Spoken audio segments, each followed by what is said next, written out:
And once the live stream starts, and we will begin.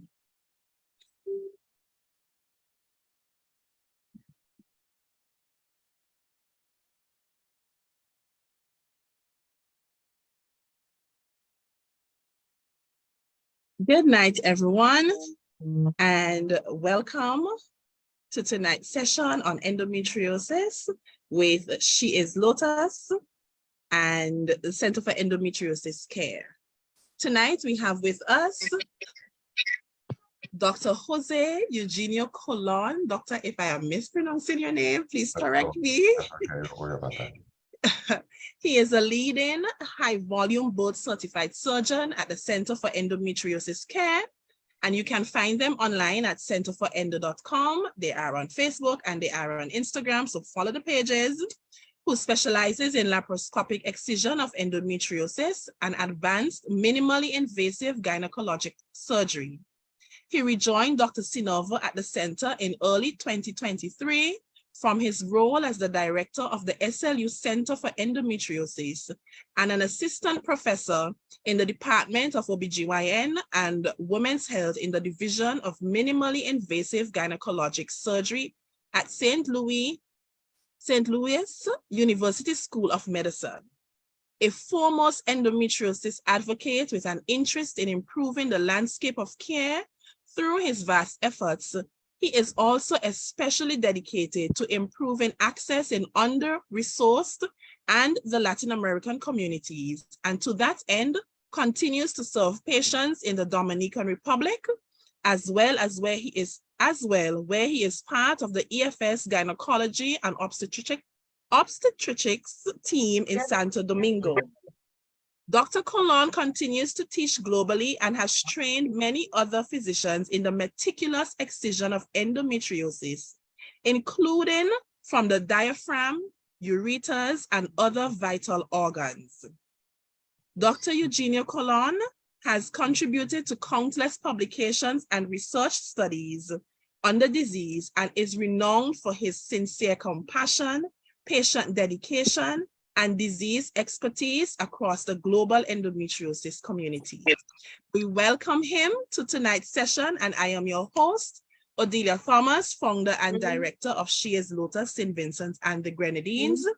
If you have any questions, save them for at the end of his presentation. You can post them in the chat.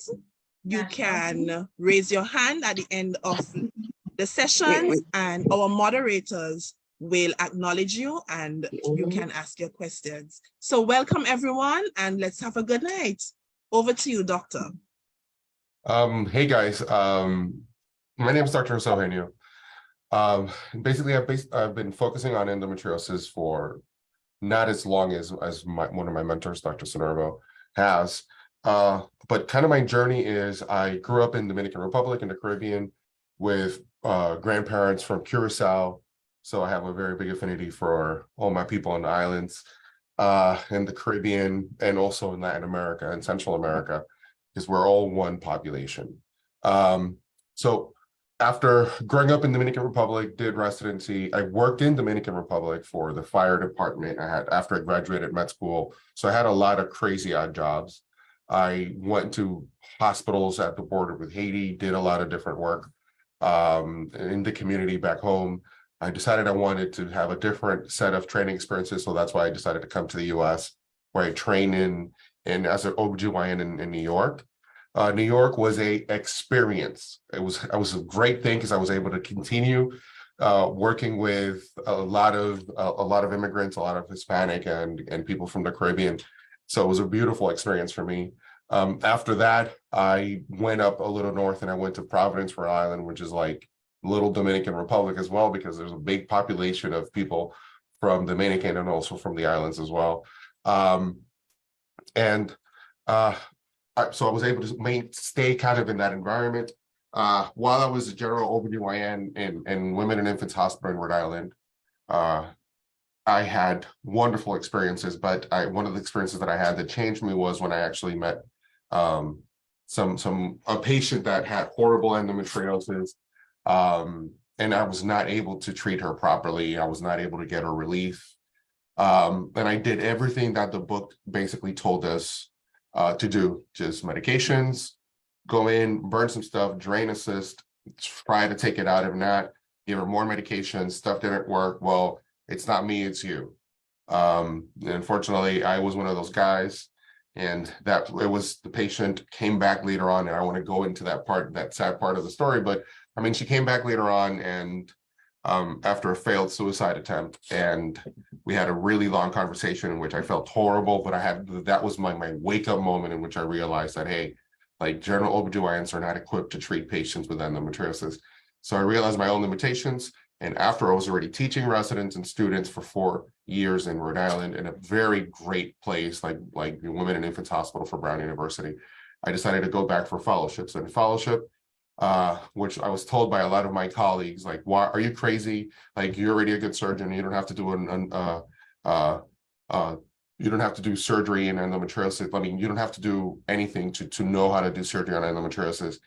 But then when I went to AAGL, and I saw a presentation by Dr. Snervo and by other doctors that did a lot of endometriosis surgery, I just realized how stupid we were thinking that graduating from a general OBGYN program, we had any type of knowledge regarding like how to treat patients with endometriosis.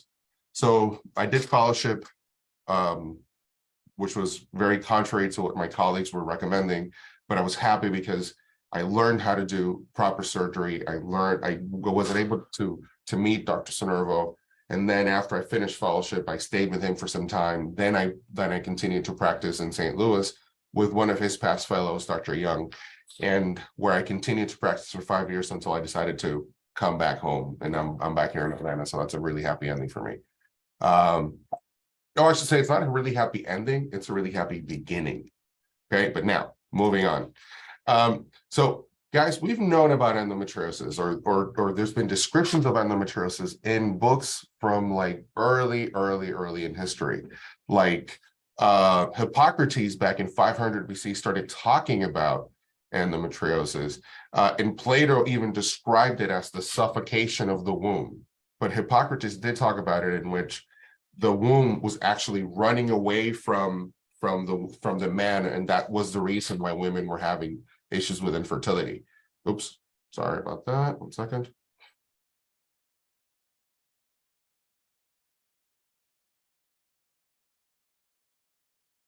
One moment.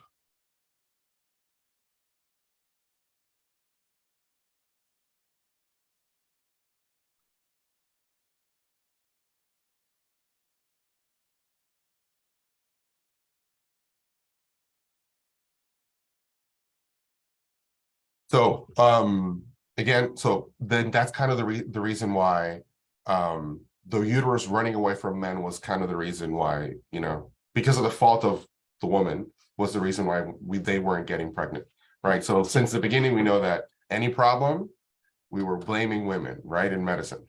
Now, what happens? So moving forward now, back in 1860, Dr. Carl von Rokitansky was one of the first doctor to actually talk about the microscopic description of the endometriosis, which is greatly helpful. And then the first person who ever uttered a theory of how endometriosis happens was actually Dr.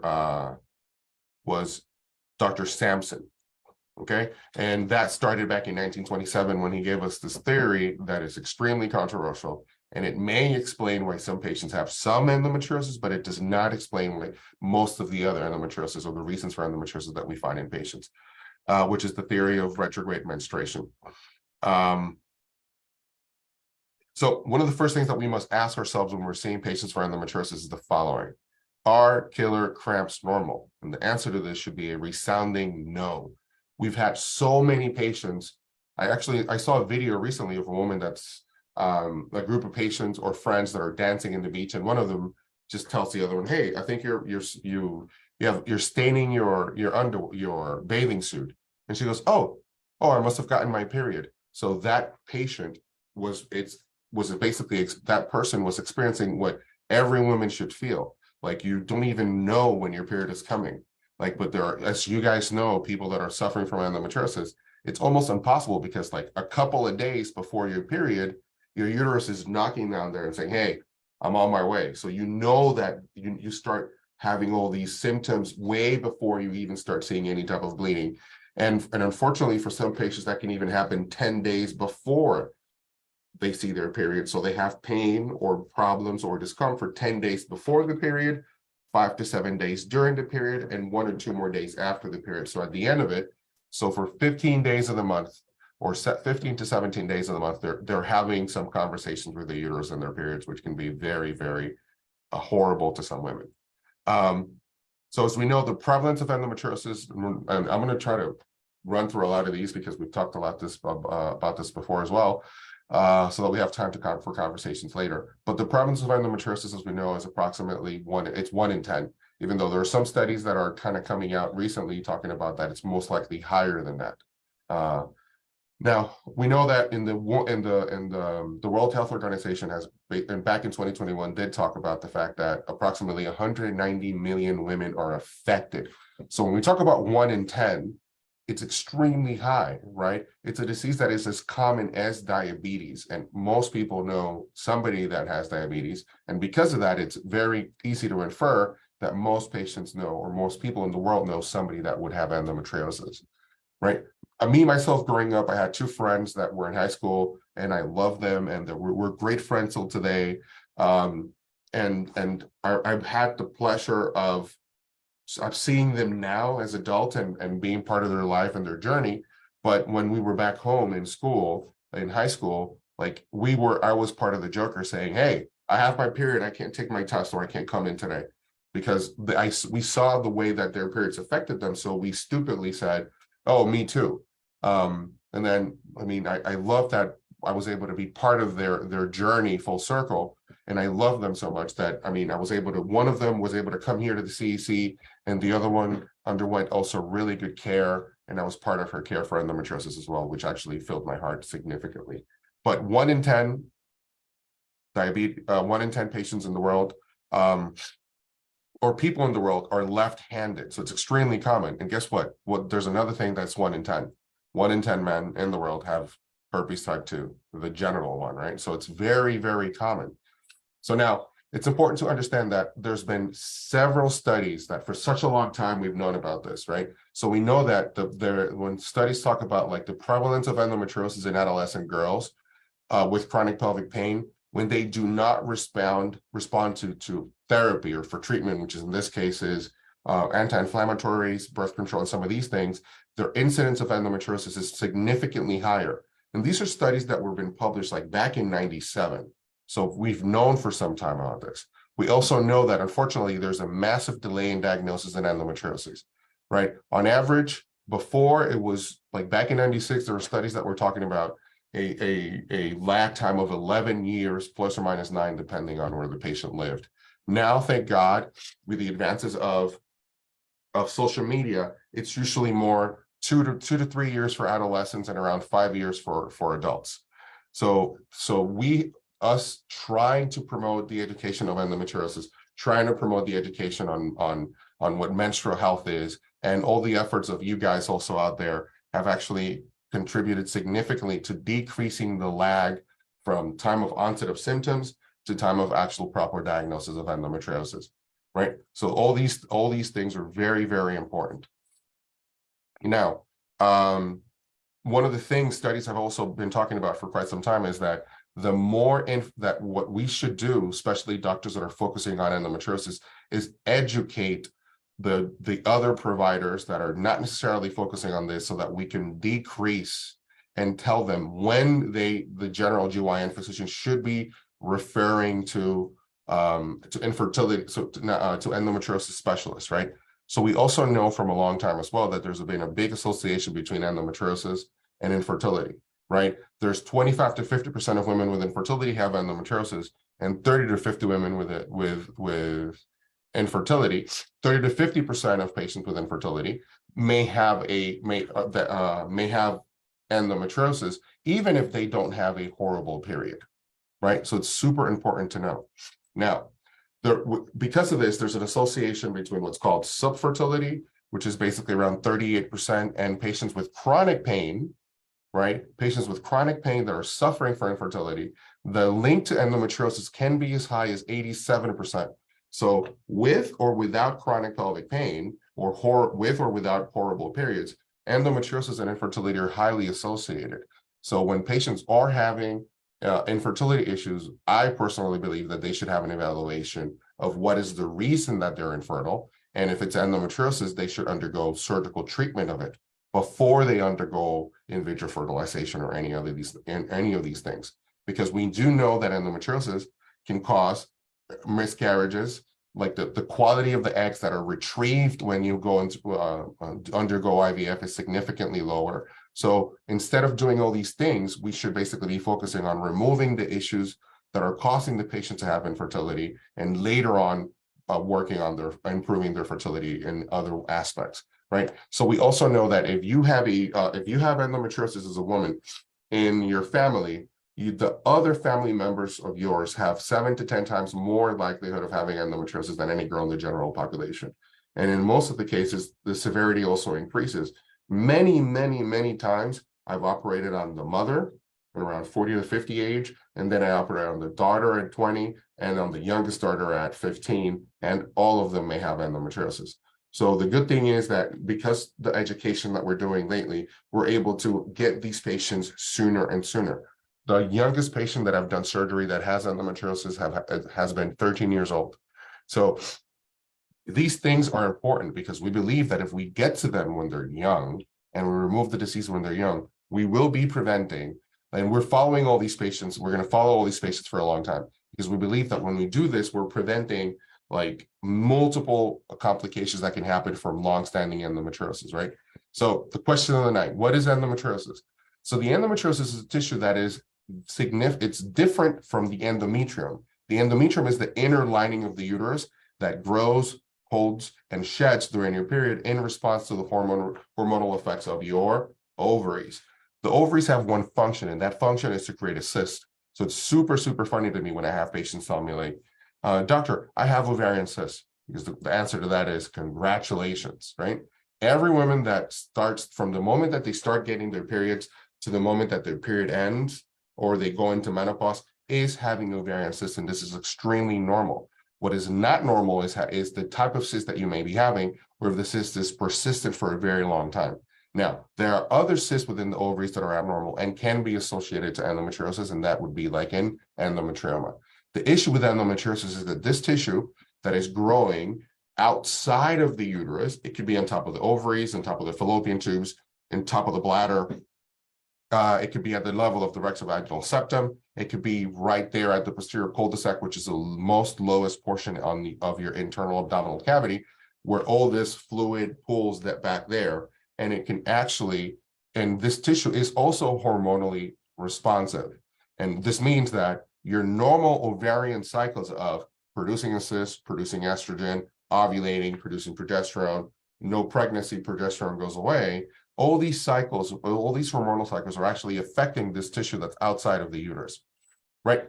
So there's many theories of how endometriosis occurs. There's Samson theory, which talks about retrograde menstruation. But the issue is with retrograde menstruation is that it occurs in 76 to 90% of women, but not all women that have endometriosis are, I mean, if this was the case that it was the cause of retrograde menstruation, the prevalence of endometriosis wouldn't be 1 in 10, would be 1 in 7 or 1 in 9, right? So, sorry, correction, would be 7 in 10 or 9 in 10. So it would be extremely prevalent. But since we know that, because we know that there's a large amount of women out there with retrograde menstruation, but the prevalence is still 1 in 10. So this stuff does not necessarily open up. Now, there are cases in which patients have some type of reproductive anomaly or malformation in which the amount of backflow of this menses into the abdominal cavity is significant. And because of this, they can have implantation of abnormal endometrium outside of the uterus because of this. But the problem with Samson's theory is that it doesn't explain what happens when patients have endometriosis, like at the time that they're born. There's a beautiful study that was done a while ago in which they had 103 mothers that unfortunately had their baby girls die inside of their uterus and inside of their abdomen, right? So when these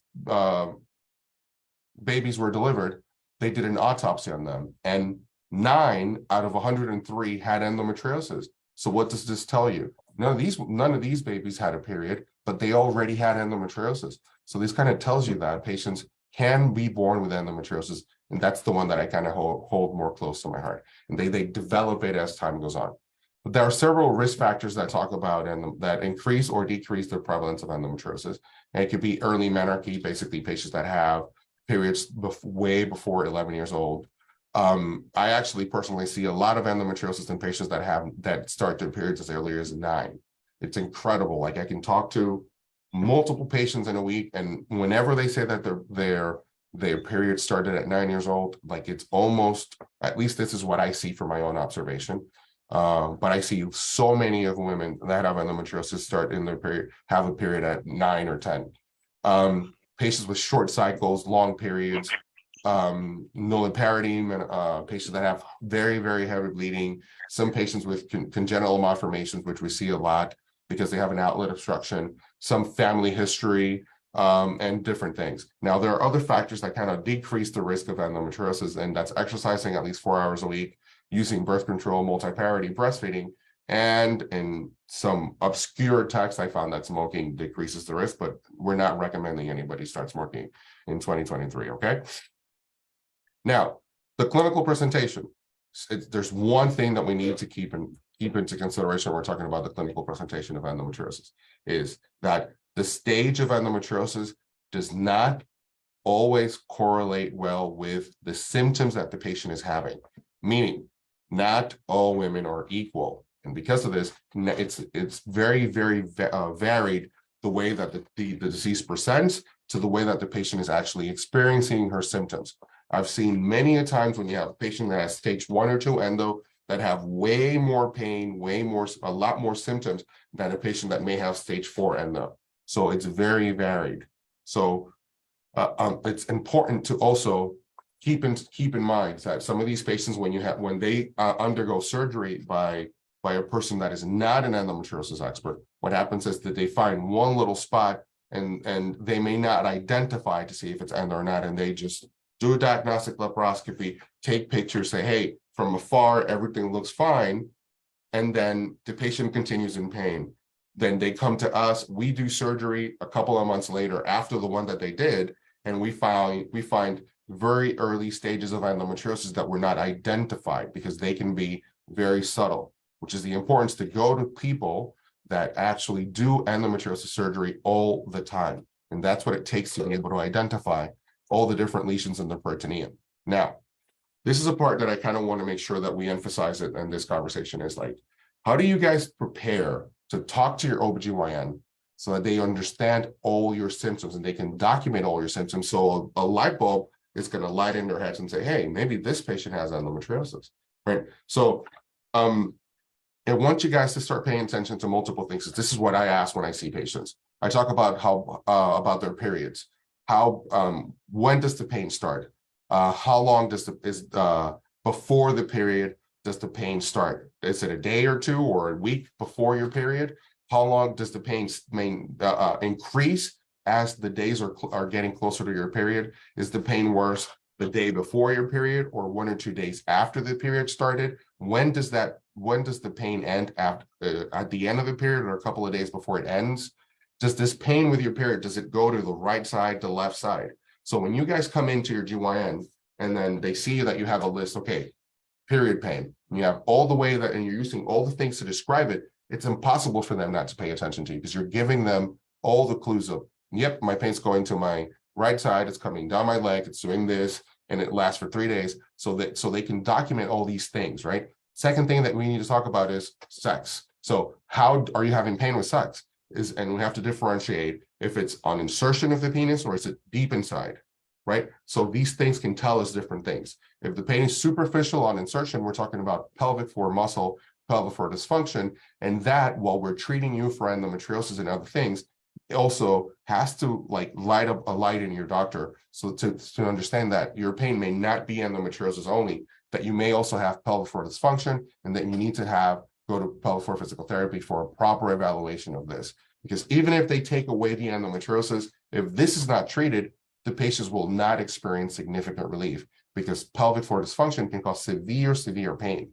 Now, when we're talking about deep pain with sex, we're talking about usually when the uterosacral ligaments are affected. So think about the uterosacral ligaments as the shock absorbers to the vagina, right? Every time the penis goes all the way to the top of the vagina, the uterosacral ligaments have the function of taking that hit and then bringing the uterus and vagina back to the regular position. So what happens in patients that have endometriosis is that these uterosacral ligaments can get affected. And because endometriosis causes scarring and inflammation, both acute and chronic, then you can see that some of these uterosacral ligaments may be broken, which is usually starts on, it's more common to have that the left uterosacral ligament affected. So a lot of these patients during sex, right, usually the partners want to put them in different positions, but any position that would maximize the penetration would basically cause significant stabbing pain in either the right lower quadrant or the left lower quadrant, and the patient would tell you exactly where that pain is. And sometimes they can even feel that when you're using a speculum during the exam. It's super important to know if the patient is having pain after sex. For how long does the patient have pain after sex? Is it an hour or two? Is it a day or two? It can tell us different things and helps us approach the endometriosis evaluation in different forms.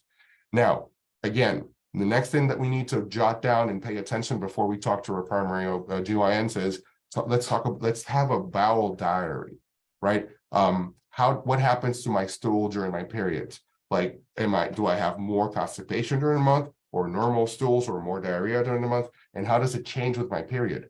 Do I change the consistency of the stool? Is it more watery? Does the stool also have blood in it, or on top of it, or mixed within it? Because it can tell us if you have deep endometriosis in your intestines. Do you have to switch it between constipation and diarrhea during your period? Because that can also be very linked to actually bowel endometriosis. Do you have, and then the type of color of the poop in your periods, is it black or is it actually blood tinged, right? Because it can also tell us where or how high this bleeding may be occurring. Now, the other thing that we need to talk about is what happens with your bladder. So make another note and have a bladder diary ready to go when you go talk to your primary GYN. And what I want you guys to pay attention to, how many times a day are you going to the bathroom? Are you having urinary urgency? Are you having frequency? Are you having hesitancy, meaning you sit down and pee and you have to really think on your mind to make sure that you can go and wait until you're able to go, right? Do you have any blood in your urine? Do you have the famous double voiding in which you go pee and 5 minutes later after you're done, you go back again to pee thinking that your bladder is about to explode, but only a little squirt comes out? These can all be signs of interstitial cystitis or the painful bladder syndrome. So all these things need to be evaluated. And in a lot of times, it's way better that we start evaluating them way before surgery, so that we're maximizing not only the endometriosis, but we're maximizing all those other aspects that can cause chronic pelvic pain on the patients. Some of these patients that we see in the office, we sometimes ask them, hey, do you have frequent, or do you feel constantly like you always have a urinary tract infection? And a lot of times they say, you know what? Every time I get my period, I always get a UTI. And then I call my GYN and they give me antibiotics. And after my period ends, the antibiotic ends and my UTI goes away. But when they have a culture, most of those cultures are negative. So what does that tell you? It has nothing to do with an infection. It's that the blood or the ulcers or the striations or the glomerulations in their bladder actually make it feel like it's a UTI, but it's not. So that's the importance of having a bladder diary to sit down and discuss with your GYNs.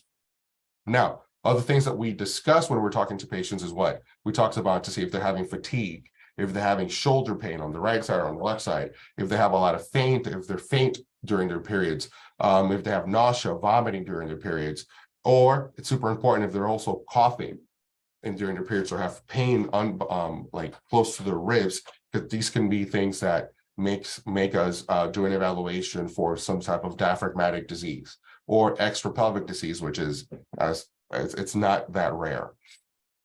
Okay, now we know for a fact that there are studies that talk about one of the most common predictors of symptoms of endometriosis, and we know that there's two things that are super important, and that when patients have these two things, it can correctly classify 70% of patients in a high-risk group of endometriosis, which is painful painful defecation during their periods, and painful deep penetration, or painful sex with painful deep penetration. These two things, when present in combination with chronic pelvic pain during their periods, can predict endometriosis to a 70% degree. And this is something that I use to talk to my patients about. And I can attest that it's just like this. When patients have these two symptoms constantly, the possibility of having endometriosis is huge. And one of the things that I tell my patients is that we play the numbers, right? We play the risk or by that. So it doesn't matter if your sonogram was normal or the MRI was normal. If you're having these two symptoms and constantly, the possibility of having endometriosis is as high as 70%.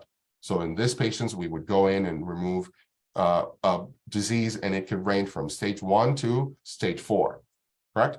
Now, how do we diagnose endometriosis? So it is impossible for any physician to come out of surgery and tell you, you have endometriosis. We always tell, in my training, I was always told, you never tell a patient that have endo until you see the pathology. Because what happens? We are able to identify, with a lot of training and a lot of work, we're able to identify what's called abnormal peritoneum. So the peritoneum is what we call the wallpaper of the abdomen, which is that layer of clear tissue that has a lot of little blood vessels that you see in the pictures, that coats everything inside of your belly. The same way that you have your skin that covers everything except your eyes, your teeth, and your nails, the peritoneum covers everything inside of your abdomen except your ovaries. So endometriosis can stain the peritoneum, and depending on the time that lesion has been there, it can be very varied. It can be from clear vesicles to classic powder burn lesions to other ones. But what we do is we identify the abnormal tissue, we cut it and send it to pathology. And what does pathology look for? For two things: endometrial glands and stroma. And that's what they look for every time, because you have an endometrium, right, like tissue that could bleed, could secrete, or can continue to grow and multiply like a cancer. But in this case, endometriosis is a white cancer.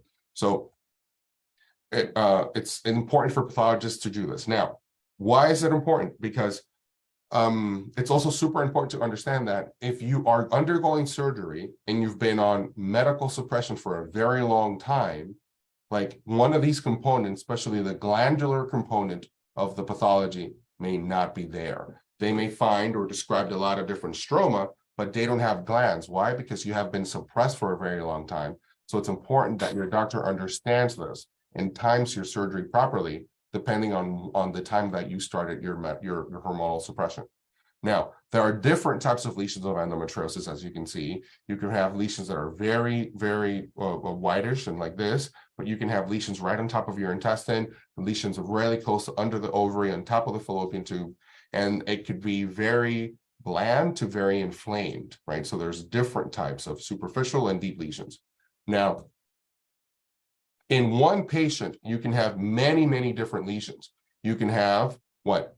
You could have, you should be able to, well, you can see in some patients, you can see, you can see that the patient would have dark lesions, some red vesicles, some clear vesicles, some yellow vesicles, and all these would be in very close proximity to each other. But what else do you see here?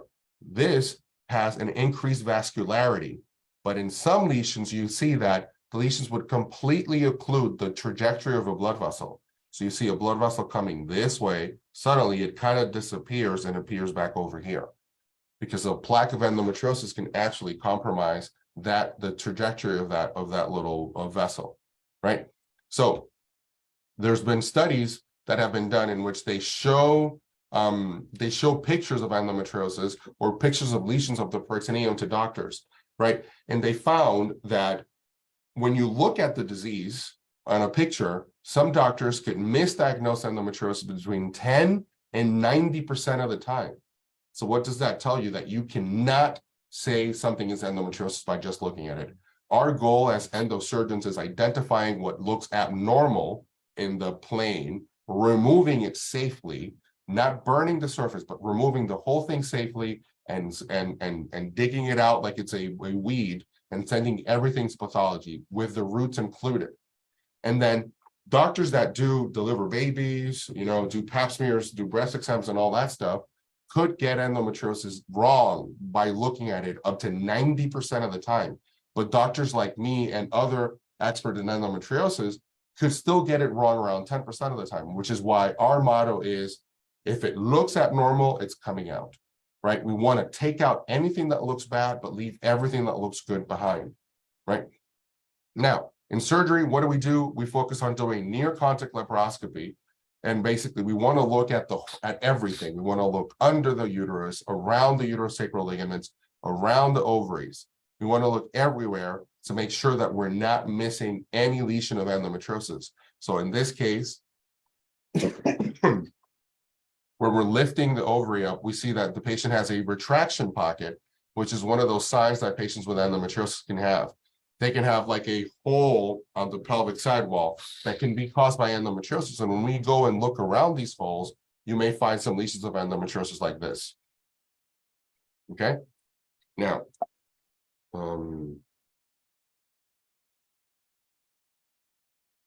so one of the things that patients kind of ask me, and some of the doctors did, is like, when do I prefer to do an exam for patients that have endometriosis?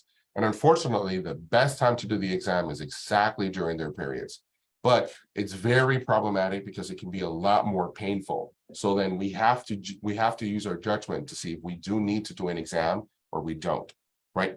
Now, what imaging studies do we use to identify endometriosis when we're evaluating patients? And we use transvaginal sonograms.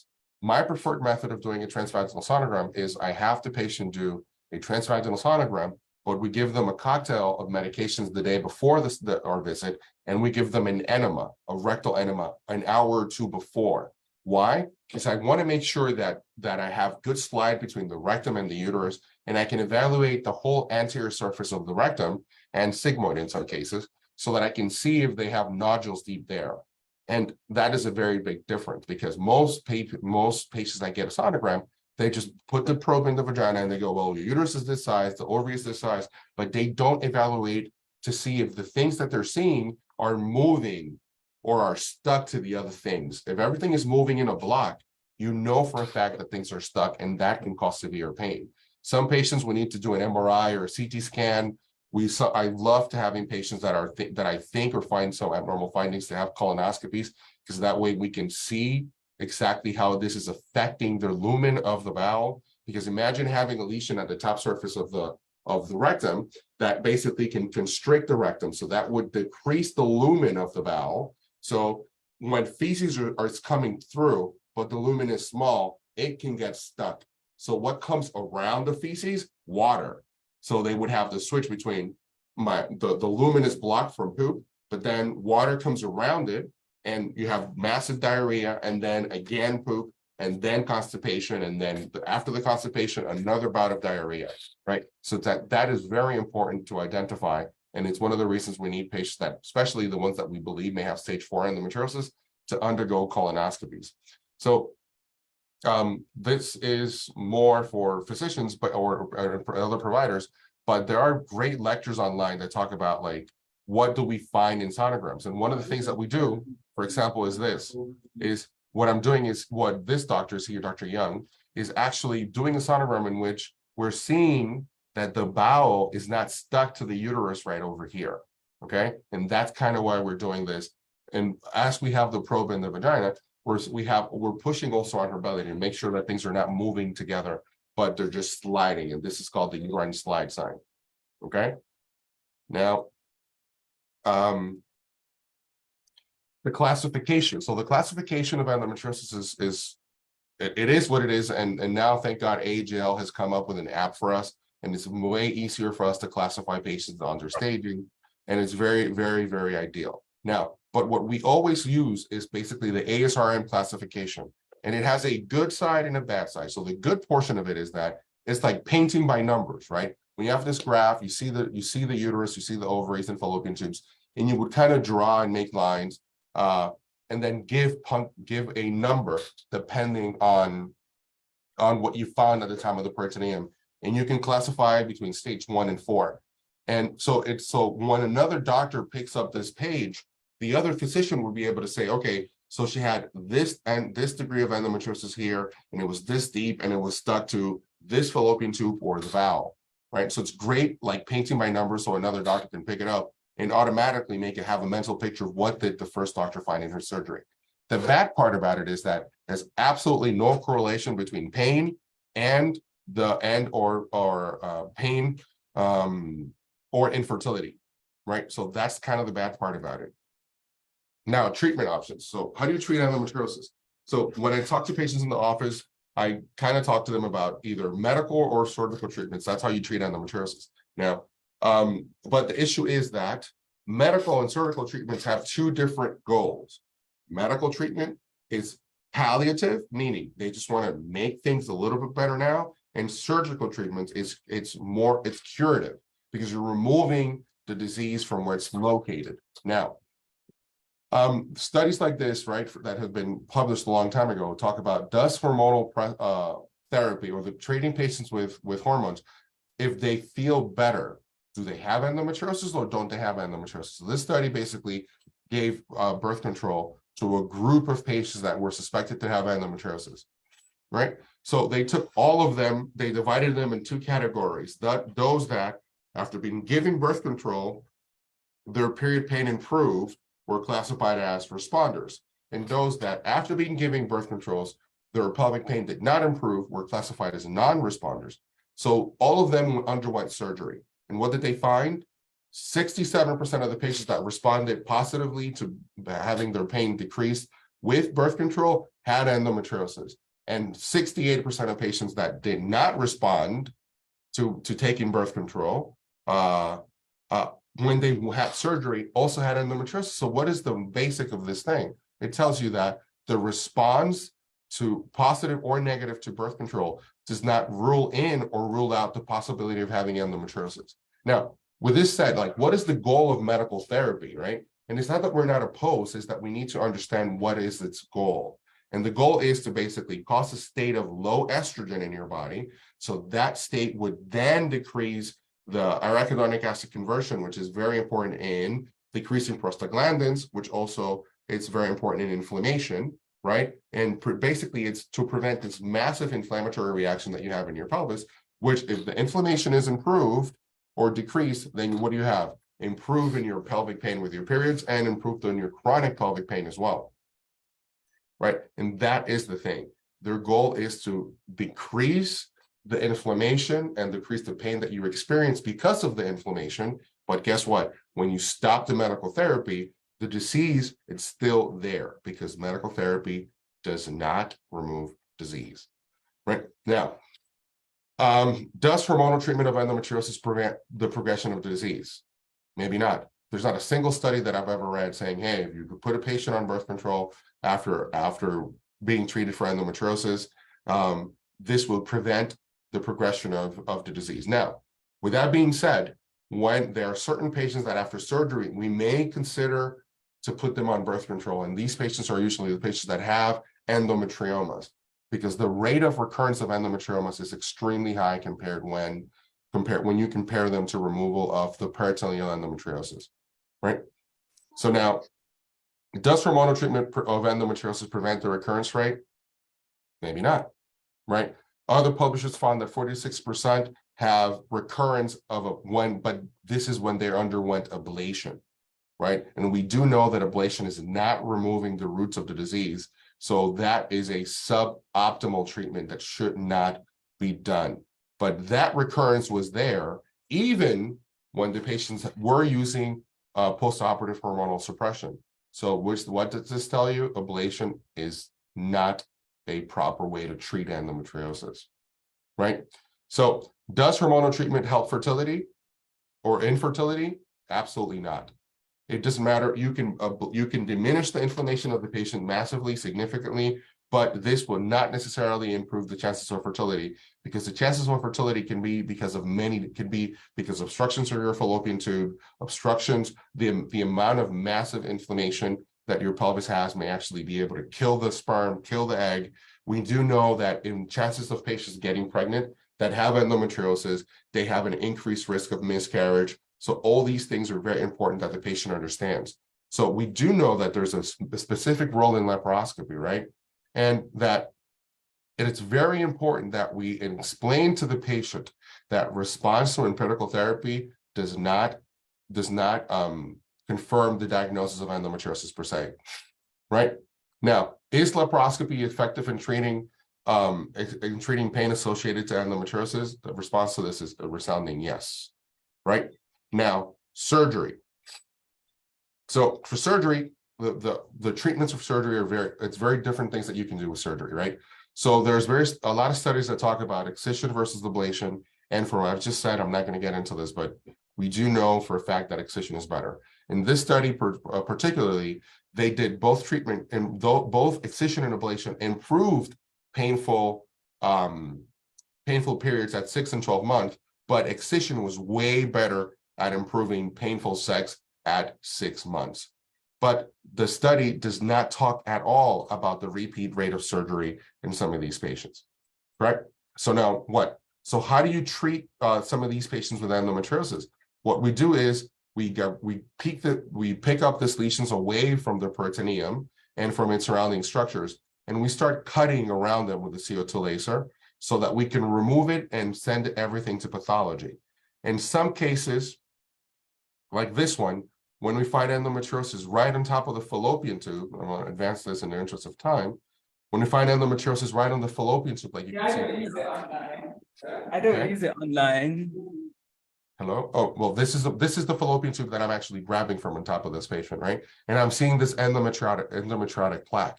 So instead of cutting the fallopian tube, basically what we try to do is we try to save it. So the CO2 laser allows us to go and cut around it, and layer by layer, millimeter by millimeter, we can get into a proper layer so that we can remove the plaque of endometriosis from on top of the fallopian tube.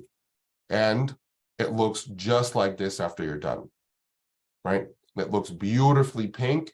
There's not, and this tube does not contain a plaque of endometriosis right on top of it right now.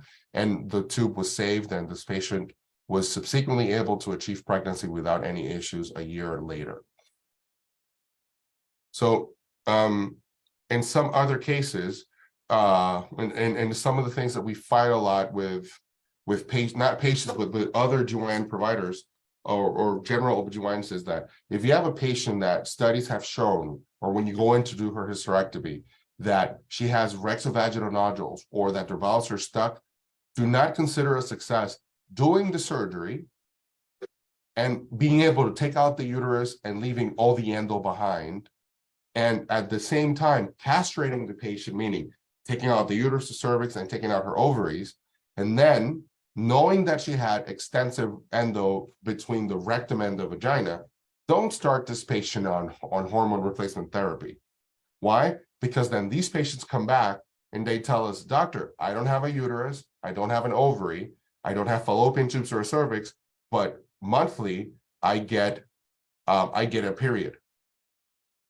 Right? Or I'm still getting periods despite not having pelvic organs that can do so, that could produce a period. So in some of these patients, we have to basically lift up or separate, get into that rectovaginal space, and we have to do what's called a partial vaginectomy, in which we're separating the bowel from the vagina and having sometimes to identify the lesions within the vagina that are actually menstruating. And because these patients are sometimes given hormone replacement therapy based on estrogen for a long time, right, then these nodules can get quite big, like you can see right here.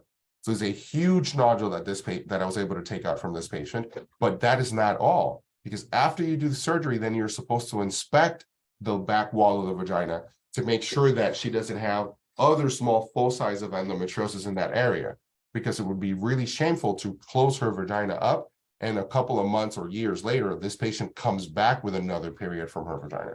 So this is what pushes us to be very, very aggressive when we're doing a hysterectomy, to make sure that we hopefully never have to do a repeat surgery on this patient again, right? Leaving disease at the back of the vagina and saying, yes, I was able to do her hysterectomy is absolutely the wrong thing to do, because you're basically now having all this endometriosis in the back of the vagina, grow significantly. And just because you're not seeing the patient have a period, right, it doesn't mean that that endometriosis is not growing when she's placed on hormonal replacement therapy. So right there, you guys could see that even I was cutting or shaving the back of the vagina, I was able to find another pocket of endometriosis. So unfortunately, what does this mean? That I have to go way deeper. And now this patient is going to have a much shorter vagina because the proper surgery wasn't done the first time around. And this, depending on her partner, can be very, very painful and can limit her sexual encounters in the future. So it's important to do the proper surgery one time and done.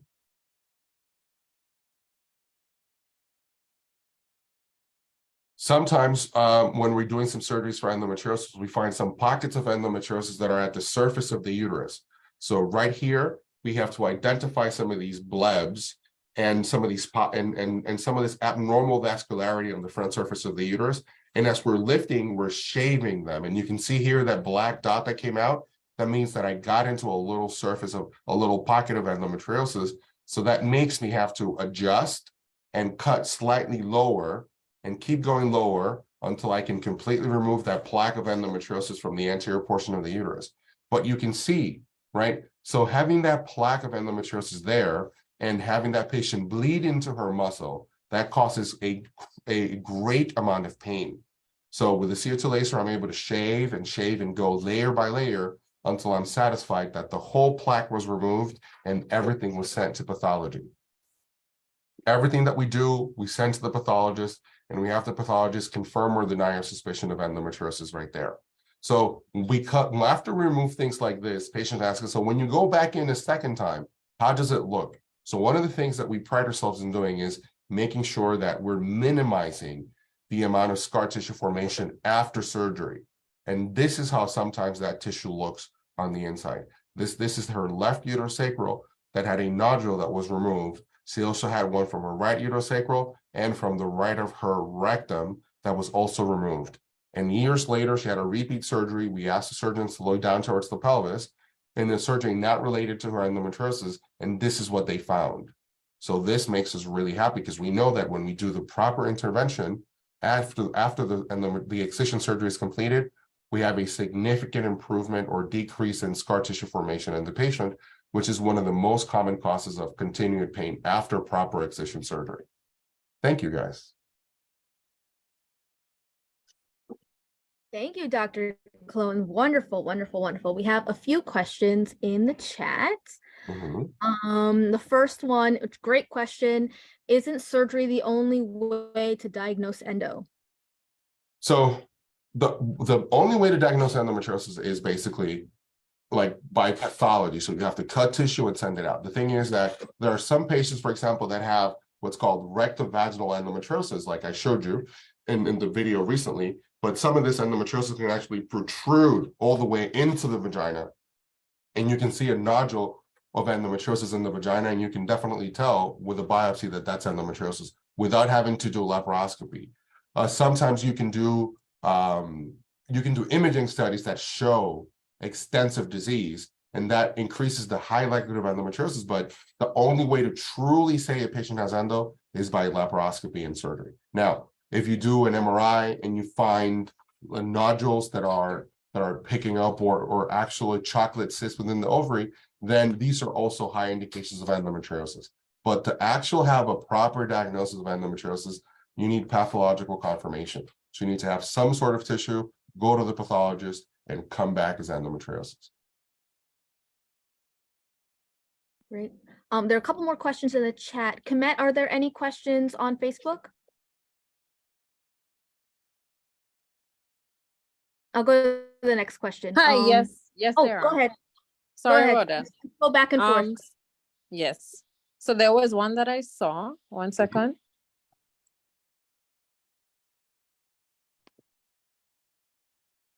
Sure. Right. So one person asked, is there such a thing as multi-endometriosis? Multi-endometriosis. Mm-hmm. What do you mean? So are they in the chat? Because I mean, I'd love them if they can just talk. It's on Facebook, so they're probably watching. Yeah, okay. that's why. So okay. If they could clarify, yeah, that would be. So if they could clarify, but I'm hoping that I may answer this correctly for her. But so endometriosis is one disease, but the lesions of endometriosis are not the same in everybody. You can have endometriosis that has that can basically be, and that's what some patients see online, that hey, I have endometriosis that continue to grow even despite that I didn't have any ovaries, because endometriosis tissue can contain both estrogen and progesterone receptors. They can contain abnormal progesterone receptors, abnormal estrogen receptors, or they can have estrogen receptors that would basically are activate even without the presence of estrogen, which is why some patients say like, oh, I read somewhere that endometriosis can actually produce its own estrogen, and it's the truth. It could, it can, and it has been proven that this has happened in the past, especially when patients have abnormal receptors. And that's something that they're going to start studying pretty soon. Hopefully we can be able to identify, and it's something that I've been fighting, and I did fight a lot when I was in St. Louis about, to the pathology department. Can we do at all our specimens estrogen and progesterone receptors for endometriosis? Because you do it for cancers, right? And then you can tailor the treatment that you're giving a patient that has a breast cancer, depending if it has receptors or it doesn't have receptors. Right? The medication that you give the patient is different. So why don't we do the same thing for endometriosis? Because a lot of these patients, let's say that you're giving patients progesterone, or you're putting them on birth control, and you're giving them a massive load of progesterone to see if you decrease the inflammation. But none of her endometriosis lesions have progesterone receptors. So it's not going to work. Right? So I think this is what we need to start focusing on moving forward, and further classifying endometriosis to see if it does have receptors or if it doesn't have receptors, and then making the treatment way more individual per patient. I love that. I've heard some doctors are starting to ask exactly what you said, to ask I mean, pathology. I wasn't successful. The person that actually opened my eyes to that was Dr. Jalemba.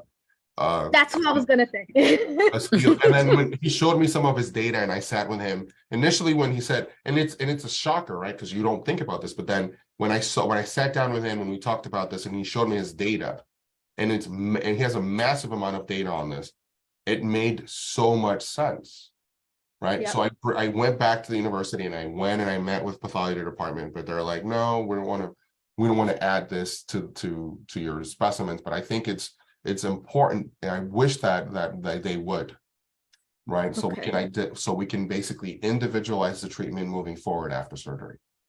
Okay, next question is, why do transvaginal ultrasounds cause so much pain for days after I've had one? OBGYNs act like that's not possible, but I've heard other endo patients say they have experienced pain for days or weeks afterwards as well. Yeah, so the reason it happens is because, number one, it's the person doing the sonogram.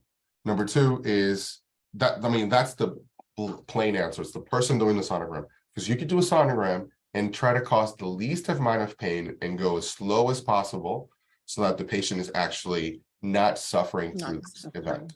Sometimes you can actually prepare the patient ahead of time, and then give them pain medications. And I did that in a lot of times in St. Louis.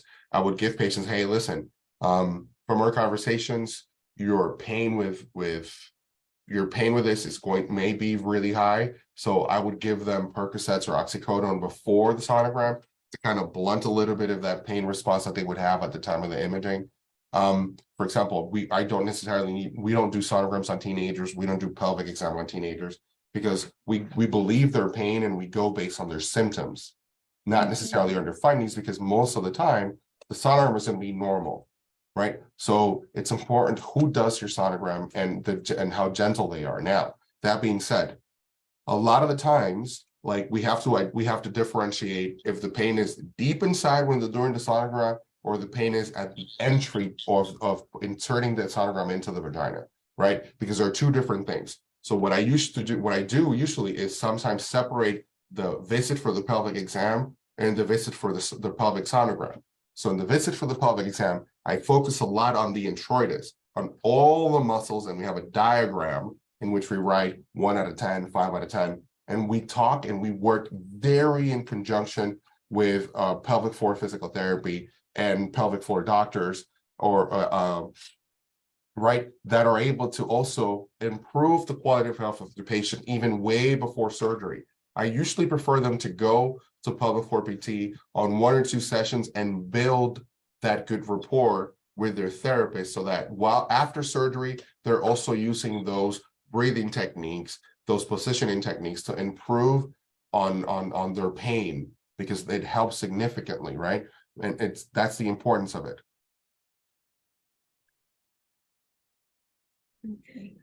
Okay, Matt, do you have so any we have another question on Facebook, right? Mhm. Someone is asking, when someone continuously feels like they are getting UTIs while on their period, would you Mhm. say that it's more of symptomatic, more a symptom of IC or endometriosis? So we call endometriosis and we call black interstitial cystitis the endometriosis evil twin, right? It has an association of close to 70% of the time, right? So in these cases, sometimes it's really hard for patients to differentiate, is this my bladder that's hurting or is it endometriosis? But what helps is a lot of the patients that we see after surgery, they're really good, so they can tell really well what is their bladder and what is their what is their endometriosis, where's this pain coming from? And this is the importance to have a bladder diary, so that you can document everything about your urinary habits, your bladder habits, what type of pain are you having, urgency, frequency, hesitancy, double voiding. All these things are important so that you can identify one thing from another. Now, it's important also, and something that I tell my patients that I think may have interstitial cystitis based on symptoms, is that I want them to, when they have a bladder diary, whenever they're having a bad bladder day, I want them to write down everything that they ate that day and the day before, right? Because something that some patients don't necessarily like for me to tell them is that it's time to call it quits on coffee. Right? So because coffee can be very detrimental to the bladder. Also sweets, chocolates, soda, artificial sweeteners, tomatoes, goodbye to pizza. So it's a lot of different things that can cause the bladder to get irritated. But the good thing is that what irritates one patient's bladder may not irritate the other patient's bladder. So this is the importance that you're taking a big part of your care doing what? Monitoring your bladder, figuring out everything. Got it. Thank you. So monitoring your bladder, figuring out what are the things that you eat and how do they affect you. And they're doing a lot of studies on microbiome and nutrition and how that affects endometriosis in the bladder. And I'm really, really happy about those. Excited to see some of those findings coming out pretty soon. Okay. The next one is a two-part question. The first part of the question says, does endo cause early menopause? And the other part of the question says, can endo cause loss of appetite during your period? Okay, so let's talk about, is endo cause early menopause? So endometriosis, to my knowledge, has not been associated to early menopause, even though some patients may love that to go into early menopause if this is touted as to relief of pain. And unfortunately, I've had so many patients that are told by their general GYN, oh, I mean, you're 44, so in a couple of years you're going to menopause, so don't worry about doing surgery. And then you go in and their bowels are stuck to everything, and they're pooping horribly. And I do remember a very specific case on a patient that was told that, and she was 44, and she was just told, you know what, just wait for it. It's fine. It's going to be a couple of years. Your mom had her period at 48. So what is just waiting 4 years? You don't have to undergo surgery. So after surgery, and she had a very massive bowel resection, had a wonderful recovery. One of the things that happened when she came back to see me 8 weeks after surgery was, I did not know that this is how normal people pooped. And that was so funny to me, right? Because she experienced horrible pooping for a long time in her life. And after resecting the piece that was abnormal, she's like, oh, you just sit down. You don't have to do anything. You don't have to push. You don't have to cry. You sit down, poop, and go about your day like nothing happened. It's not a horrible event for people. So yeah, that's how it's supposed to be, correct? So that's the thing. So, but endometriosis is not related to having patients go into early menopause. Now, some patients, depending on where the endometriosis is located in their ovary, can actually have chronic damage, a chronic damage of their ovary per se. And sometimes when providers go in to try to remove the ovarian cyst or the endometrioma, they can take a very good chunk of healthy ovary. And sometimes as a result of surgery, some patients may actually undergo premature ovarian failure. And this can happen, and it could be seen as early menopause, but it would be secondary to surgery in some patients, depending on the technique that was used to remove that. Now, what was the second part of that question? The second part was, can endo cause loss of appetite during your period? Well, I mean, I think you guys have ever, any of you guys have ever seen in comic books or something when somebody's kicked in the belly and suddenly the cartoon vomits everything they ate for the last 2 weeks. So what happens is that when you have massive amount of pain in your abdomen, your central nervous system does not know what to do with all this pain. So it squeezes everything in your abdomen. And what happens? Your GI tract slows down. You can vomit, or in some patients can actually undergo diarrhea, right? When they have massive amount of pain. Now, what else can happen? Endometriosis can actually cause bowels to stick together. And that's why a lot of patients with endometriosis experience massive, massive bloating.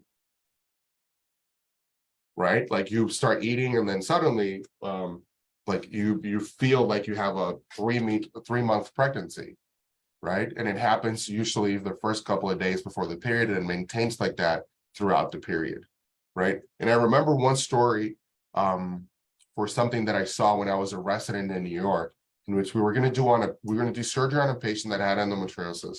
And this was like my second year as a resident back in New York.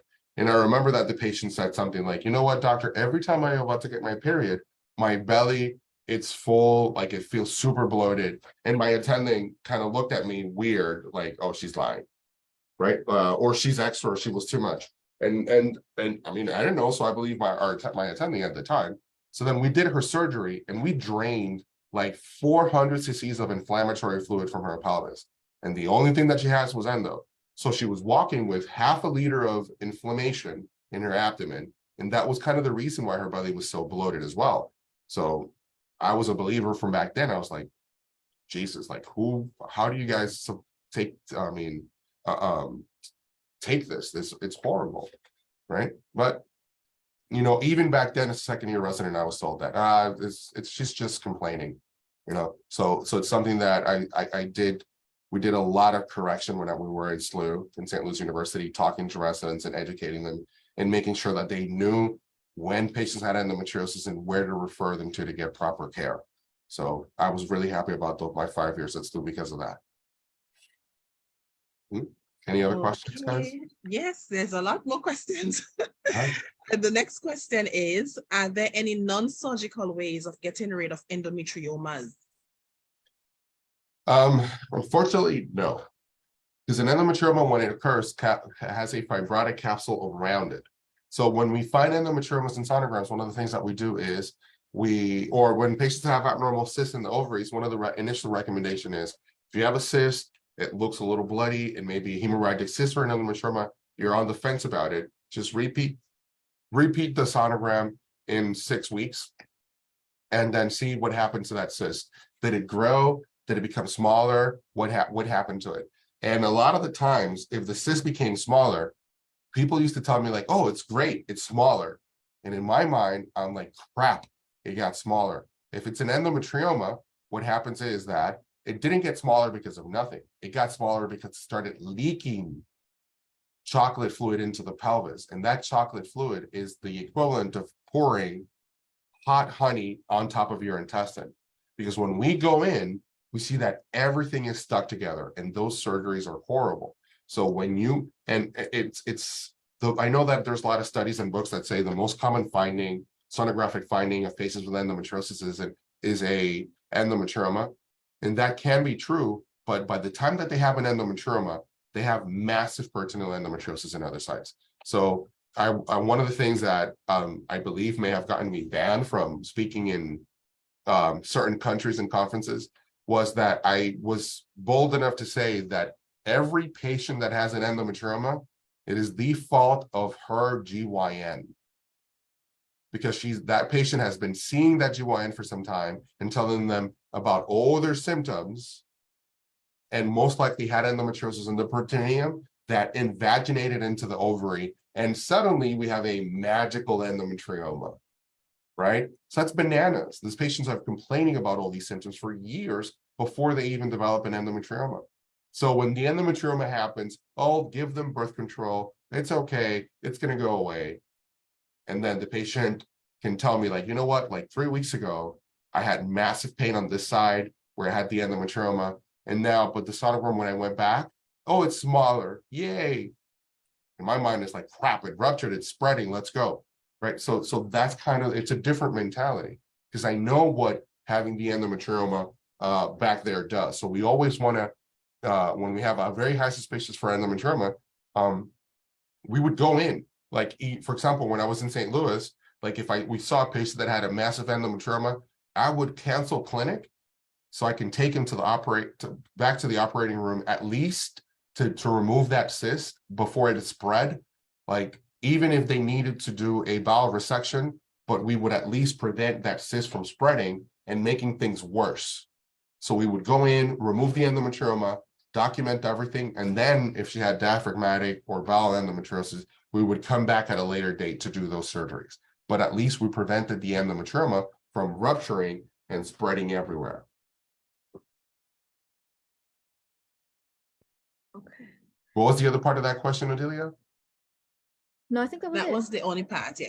Just Okay. one part, yes. There are lots of everyone has a question for you, Dr. Clone.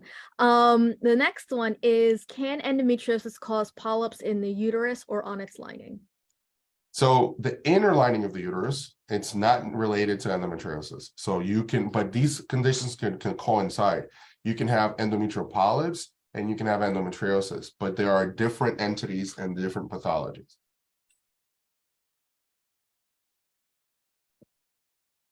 Okay, I have a comment. I don't know if you would like to say anything to it, but this is someone who from St. Lucia, she says, and she has loss of appetite during her periods and terrible bloating, even when she eats relatively clean. Any thoughts on that? It's hard to say. A lot of these patients definitely need an evaluation, because those are not the only issues that she may be having. Like, and that would warrant a very, very long conversation before we have a better idea of what things are going. But depending on her bladder habits, bowel habits, on her menstrual habits or issues, then you can say one thing or another.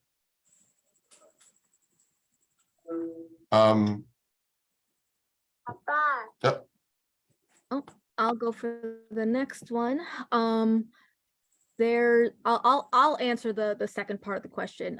It says, what's the difference between biopsy and pathology? So you take the biopsy and then you send it to pathology to. So in a biopsy, what you're doing is you're taking a little piece of tissue, cutting it out safely from wherever you found it, and you're sending it to the pathologist, right? And they'll take this little piece of biopsy or pathology and they put it under a microscope and inspect it to see if they find the components. But it's kind of the same. And so the first part was, if one can't afford surgery, what do you suggest for pain relief? Do we go to the pain clinic? I'm sorry, what was that? They asked about going, what are your suggestions for pain relief if the person can't afford surgery? Do they go to the pain clinic? What are your suggestions? So that definitely requires a very honest conversation with your primary GYN. Because there are different things that you can do depending on the type of pain. But one of the things that the patient needs is basically, depending on what her symptoms are, and it's not okay to think that's only endometriosis. So we need to do bladder evaluation, bowel evaluation, pelvic floor muscle evaluation, nerve evaluation. We need to do like many different things, right? So it's not only one thing. Like, before I take a patient to the operating room, like I try to not look at only endo, but I look at all her problems in general so that I can start chipping away at the pain, right? Because it may be pelvic, it may be bladder. So it's a lot of different things, right? So that maybe she needs a more thorough evaluation to figure out what are her components and where can she go to have a better idea of how to improve her quality of life until she can have surgery. Okay, thank you, doctor. Next question. There's a lot of questions coming in. Okay. Can endometriosis make periods go longer than usual? It usually not. One thing can be not necessarily related. Okay. Because we've seen things that say that having a longer period than normal is a symptom. So I think that's where that question is coming from, that having a longer period is related to endo. Maybe that's their thought process. Wait, I'm sorry. What did you say? I'm sorry. The longer period and endometriosis, they're looking at what is the relationship between those two. So, I mean, the problem is that endometriosis can cause massive inflammation, correct? And inflammation would alter the way that your uterus is actually resolving the period. So some patients can actually have more heavy periods with endometriosis, but it could also happen with adenomyosis. It could happen with fibroids. It can happen with endometrial polyps. So there's more than one reason for patients to have some of these issues. But guys, it's been super nice talking to you. I'm sorry, but I do have another engagement to go to. But we'll continue talking at the next time. And if people have questions, they're welcome to reach out via Instagram. They can send us questions through Instagram, and we'll do our best to respond to them in a timely fashion. Just give me 1 or 2 days because there's a lot of things that we have to do, but I'll do my absolute best to try to respond via Instagram. Okay. Okay. Thank you. Thank you, doctor. Okay. Bye, guys. Have a wonderful Okay, rest. bye-bye. You too. Bye. Okay, bye. There are a Thank couple- you. Goodbye. Thank you so much, and thank you, Heather. There are a couple questions that I can answer. Yes, The so next let's go one in through. the chat said, "Why do patients?" By Dr. Cologne. Why do patients have multiple surgeries after they've had their first? So he talked a little bit about ablation versus excision. So ablation has an 80% failure rate. And when you see people have many surgeries, and sometimes you'll see people have dozens of surgeries, it's because they're having ablation after ablation after ablation. And the difference between ablation and excision is, for ablation, they're just burning the top of the lesion, and with excision, they're cutting it out at the root. So when you're burning the lesion at the top, but you've left the lesion in place, it kind of stuns the lesion. And so you don't have pain for a little bit of time, maybe 6 months, if you're really lucky, a year, and then you have to go back in and have another ablation. I know some folks who will have one ablation every year. But again, you've burned it, and then after it's unstunned, it heals, and now you've got burned tissue on top of an endometriosis lesion. So that's why people will often have many surgeries. What's the solution if you don't want to do another surgery? I would say if the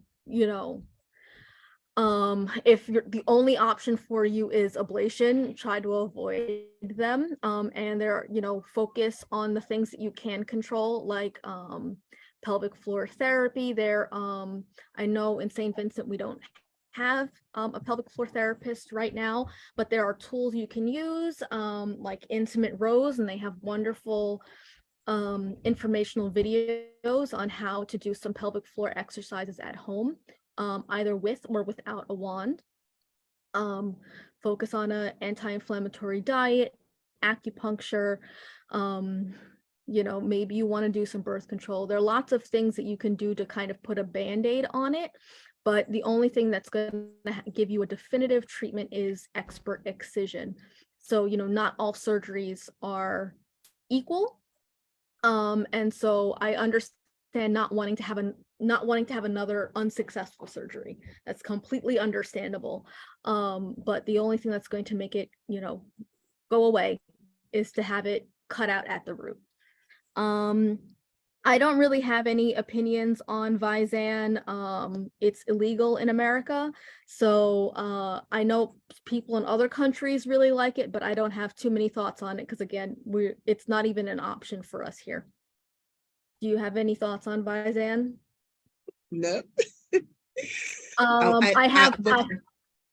With Go any ahead. medication, I always tell persons to research for yourself.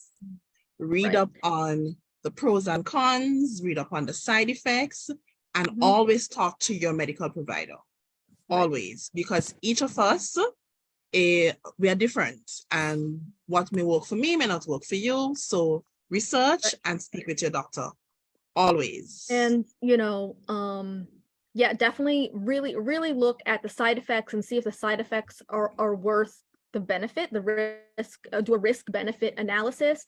And as a note on hormonal treatments in general, you have a 13% chance of it being effective for pain management.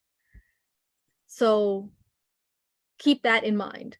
It's not going to stop the progression of growth, but it might help you manage your symptoms. Are there any other questions on Facebook that we might be able to answer, or? I think that's about it with the questions. Okay. I don't see any other questions at this moment. So I think we can wrap up for tonight. So thank you everyone for joining us. If you have any questions that you'd like to ask Dr. Eugenio Colon, you can find him on Instagram, as he says. His Instagram page is Dr. Endometriosis. Very easy to find. Yep. And the Center for Endo Care is the facility that he works at. So you can send a question to either one of those pages. As he said, give them a few days and they will get right back to you. So thank you again for coming. Next month, we will be looking at adenomyosis with Dr. Colon. So we hope that you will join us. Have a wonderful night, everyone. Thank you.